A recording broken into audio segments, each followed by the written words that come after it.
I was horrified by this. If she participated in what this family came up with, I will become a single father. My name is Nick. I have a story that is hard to believe. Without knowing it, I married a woman from a family of freaks. I love my wife with all my heart, but not unconditionally. I think whenever someone says they love their spouse unconditionally, they haven't thought through all the conditions that might arise. I was sitting at my mother-in-law's dinner table having the most incredible conversation ever. I felt pretty shitty. When a problem arises, I can quickly assess it and find all possible solutions. Of course, all decisions are not necessarily pleasant for everyone involved. Some solutions to this problem seem very unpleasant to me. As I said, they can make me a single father. I thought I was married to the perfect woman. I'll soon find out if I'm right. My wife was not at our little meeting. She will come soon, and then everything will be decided, one way or another. I sat there with my father-in-law, my mother-in-law, my sister-in-law, and her idiot husband. Yes, technically that makes him my brother-in-law, but I'd rather not admit it. My wife Isabel, or Izzy, and I have been married for 6 years. We were both 20 when we got married. We met at the company where we both worked. We hit it off immediately and got married a year later. We finish each other's sentences. We finish each other's thoughts. We think alike politically, socially, and morally. The latter, morality, must be tested. Isabel has an older sister, Gabriella. Gabriella was a wonderful woman, and almost as perfect as Isabella. In my opinion, Gabby only had a couple of flaws. Firstly, she was madly in love with her husband, Ian, the aforementioned jerk. And secondly, she is a bit air-headed and submissive to her parents and husband. She tries to please everyone, and this often backfires. Izzy also had a younger sister, Elizabeth. Lizzie was 18 years old and stunningly beautiful. A high school senior, she planned to attend college on the West Coast next fall. Ian was a Scottish immigrant. That didn't make him a bad guy. Some of my best friends are immigrants. What made him a bad guy was his idiotic attitude. He's always the most knowledgeable person in the room. He is an expert on everything discussed, and he is the best at everything, all as a result of his Scottish heritage. Personally, I think that Ian has a huge inferiority complex. It's hard to believe he has such a bad attitude for no reason, or he's just a jerk. When we first met, he immediately began to prove how superior he was. He drank casually to prove that he was a better drinker. Gabby and Ian have been married for about 4 years. I know they've been trying to have a baby for about 2 years, but it hasn't happened yet. But I'm not going to humiliate him by the fact that my wife and I already have children. I have been blessed with 2 sons so far, and I know how devastated I would be if I knew I couldn't have children. Even though I hate this guy, my family likes him, and I don't want to upset them too much. Izzy's parents are Diego and Susan. Very nice people, but not many. Weird. I know they love me, and they love their grandchildren to death. They keep hinting that we should have more. Okay, their hints are more like, when will you two give us more grandchildren? That's pretty much all you need to know about family when it comes to our problem. In the morning, Susan called us at home and asked us to come at noon, if possible without the children. This in itself was shocking. Hey, Nick. What's the matter, honey? I'm in the office. Mom just called. She wants to know if we can arrive at noon. Fits. What's strange is that she doesn't want us to bring the children, she said, entering the office. This is weird. No problem. I'll call Jim and Linda and ask if they can watch them for a few hours. They won't mind. Okay, but I told Melissa I was going shopping with her before her sister's wedding, so I'll be a little late. You do not mind, do you? No problem at all. Okay, honey, I'm leaving. See you there. Okay, have fun, don't rush. It was 10:30, so I called Jim and agreed that I would drop the kids off at 11:30 and then leave. My kids are 5 and 4, and Jim's kids are 6 and 4. The 4 of us get along great, so we constantly trade back and forth when one of us needs it. 3 minutes to 12, I arrived at my mother-in-law's house. When I entered, the other 4 were sitting at the dining table talking quietly. Lizzie wasn't there. Hey, Nick, Diego said. Take a seat.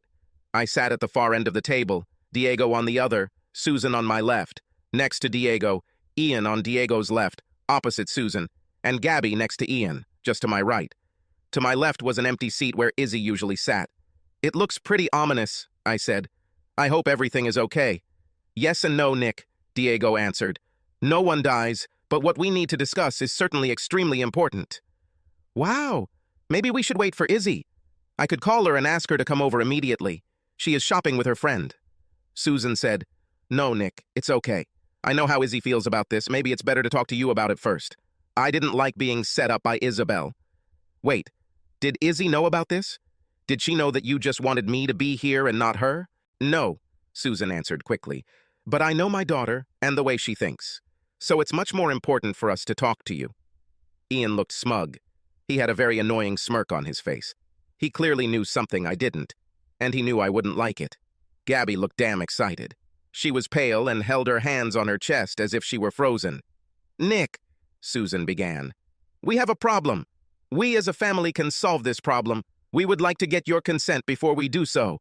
There was silence for about 10 seconds. "Okay," I said. "What's the problem? Maybe I can help with a solution." "You, of course, can be part of the solution," Diego said. "Well, Izzy will indeed solve the problem, but you will also be an integral part of it." "Okay, how about we stop beating around the bush? What is the problem?"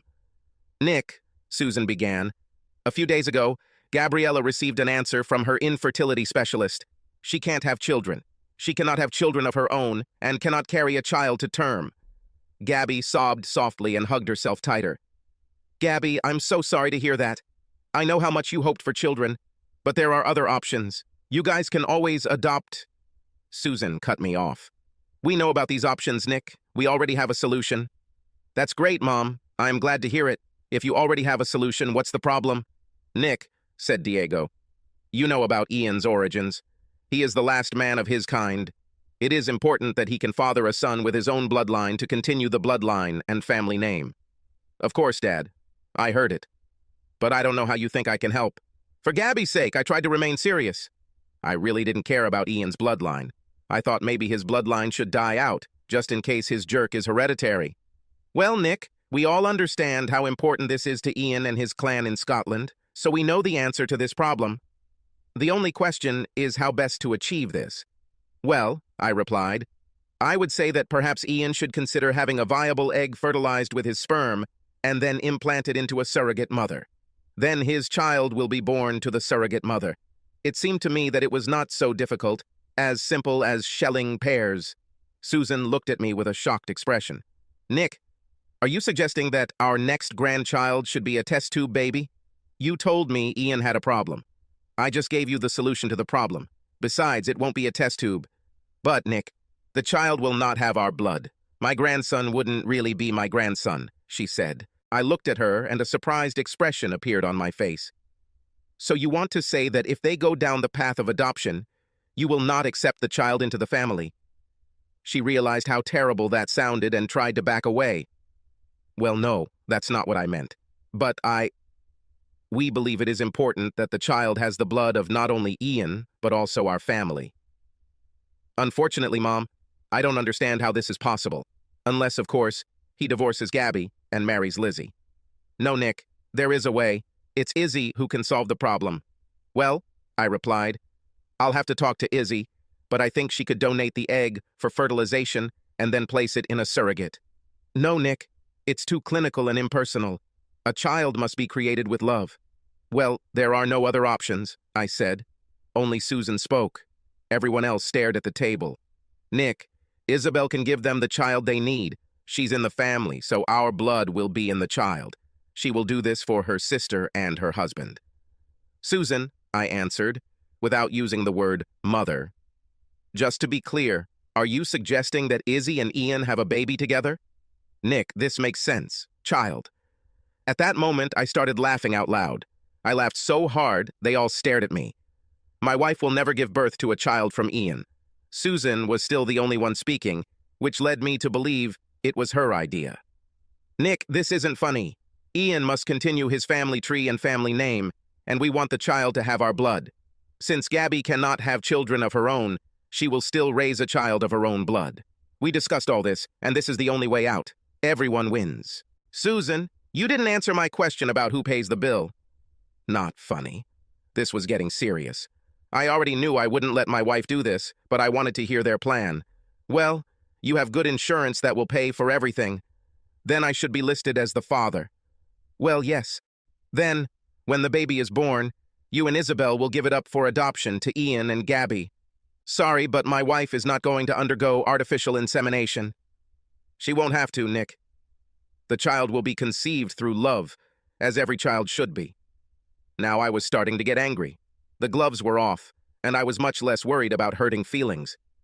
Wait, you think I'm going to let this asshole fuck my wife? Nick! No need to be so vulgar. Stop, Susan! Don't get on some fucking high horse! You're talking about pimping my wife. How about pimping Lizzie instead? It won't work. There will be too many questions about the pregnancy and it will interfere with college. Well, I'm glad to see that you've thought about it at least a little. What should I do while he fucks my wife? Do I sit at home? Prepare her bath and rub her belly in the evening? Is there some Scottish ritual I should do after he fucks her to make sure she gets pregnant? Will I be able to have sex with Gabby while he does it with Izzy?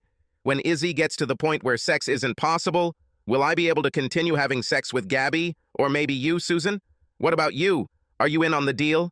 Am I getting a cue for you? What do you think, Diego? You're awfully quiet here.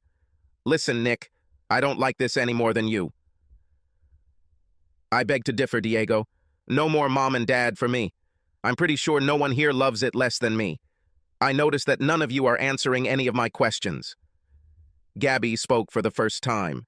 She spoke very quietly, and tears slowly flowed down her face. Nick, this wasn't my idea, but I will do anything to give Ian the son he needs. I don't want him to sleep with Izzy either, but if that's the case, I'll do whatever it takes to make it possible. If you need me to sleep with you. Ian finally found his voice. Never. There is no way he was having sex with my wife. What happened, buddy? Don't you want to change? It's not a matter of exchange. We are talking about the miracle of childbirth and the continuation of the name of my clan. There's no reason for you to make love to Gabby. Don't worry, buddy. We won't make love. I plan to be rude to her. You know, just knock. Maybe if I'm rough enough, she'll get pregnant with my baby. My sarcastic nature was coming out. These people planned the destruction of my marriage. I came out with a bang. Nick, please stop. This won't help. Gabby already feels bad, said Susan. Gabby is the only one in this room I sympathize with. Are you people willing to destroy my marriage to give this asshole a son? What the hell makes her marriage more important than her sister's? You people are sick. I swear to God, I will tell everyone I see about your crazy plan. I will be posting it on every social media page I can find, in every building, in every store, in church, whatever you want to call it. Heck, maybe you people could make a business out of this.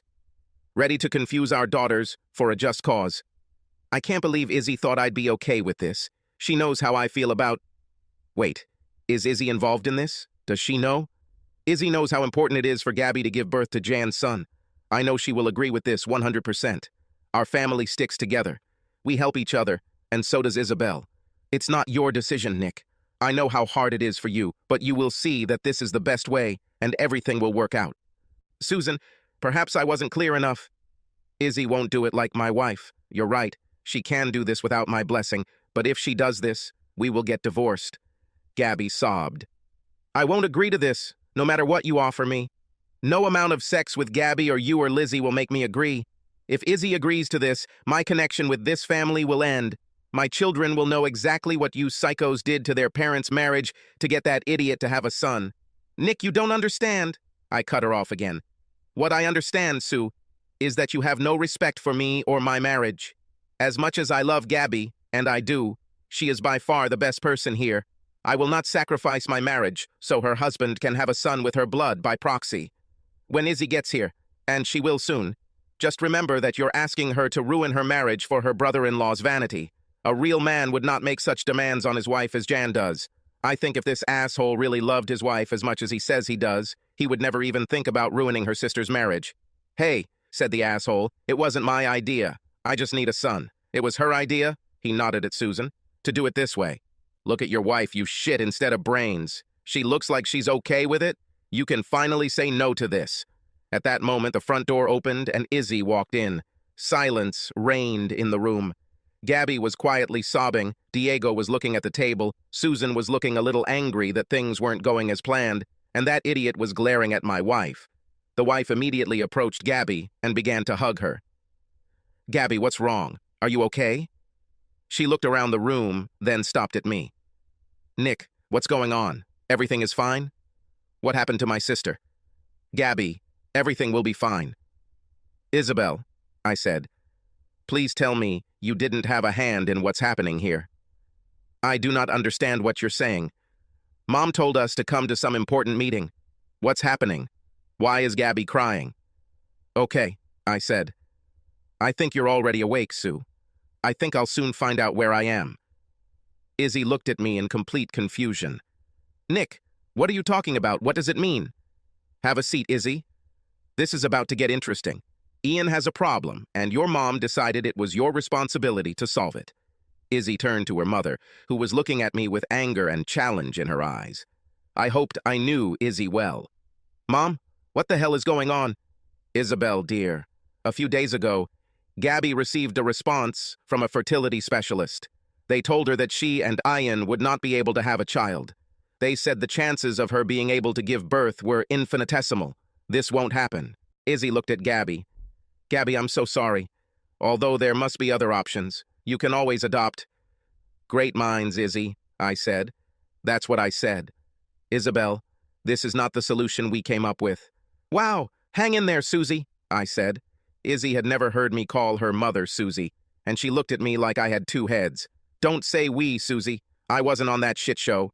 Isabel, you know what a dilemma Ian faces. He becomes the last man in his Scottish clan.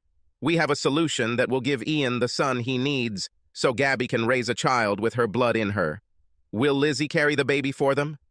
This is quite radical. There are other options. Lizzie could have donated an egg, which could have been fertilized and then transferred by a Sir. Isabel, this has already been discussed. It won't work. The best option is you. Mom, I think Nick and I could talk about this. If Nick doesn't mind, I can donate some eggs. Isabel, dear, Nick has no right to vote. This concerns our family. Are you saying that Nick is not a member of our family? No, that's not what I meant. What I'm saying is that Gabby, your sister, needs your help. She needs you to carry the baby for Ian. Mom, I would like... Wait, what? Did you just say that you want me to carry Ian's baby?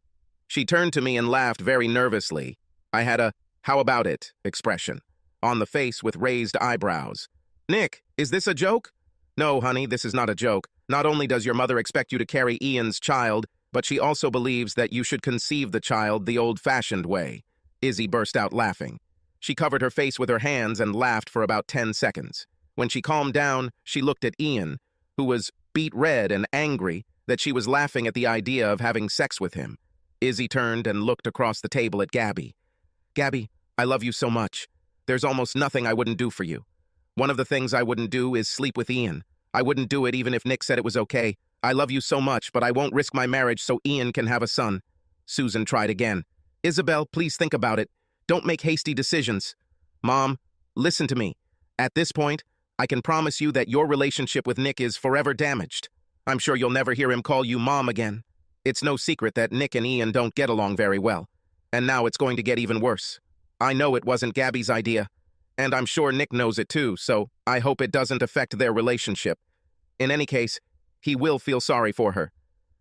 Dad, I can't believe you're sitting here and agreeing to all this. I'm pretty sure you'll see Nick a lot less now, which means you'll only see the kids when I bring them here. You know, I don't blame him. I'm not going to argue with him about it, and I'm not going to try to force him to come here. This won't happen. You better hope he doesn't stop you from coming to our house, because if he does, you won't be welcome there. Please understand, Nick is my husband. I love him. I will do everything in my power to make him happy.